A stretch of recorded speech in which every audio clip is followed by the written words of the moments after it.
இந்த வீடியோ எதுக்குன்னு பார்த்துட்டிங்கன்னா, புதுசாக லைசன்ஸ் வாங்க போகிற நம்ம அண்ணன் தம்பியாக இருக்கட்டும், அக்காவாக இருக்கட்டும், தங்கச்சியாக யாருக்காக இருந்தாலும் 8 போடுறது வந்து மெயின். ஏன்னா 8 போட்டால் தான், அதில் பாஸ் ஆனால் தான் நமக்கு லைசன்ஸ் தருவாங்க 2 வீலருக்கு.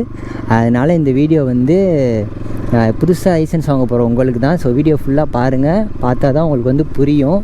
நான் இப்போ உங்களுக்கு வந்து எப்படி 8 போடணும் அப்படின்றத நான் சொல்லித்தரேன். இப்போ வந்து நம்ம எப்படி 8 போடுறதுன்னு பார்க்கலாம். ஃபஸ்ட்டு உங்களுக்கு வந்து போட்டு காட்டுறேன், அதுக்கப்புறம் உங்களுக்கு நான் சொல்லித்தரேன்.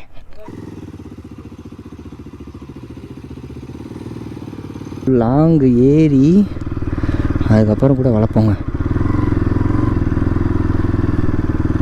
அவ்வளோதாங்க, நம்ம 8 போட்டாச்சு. ஸோ திரும்பவும் இன்னொரு வாட்டி போடுறேன்.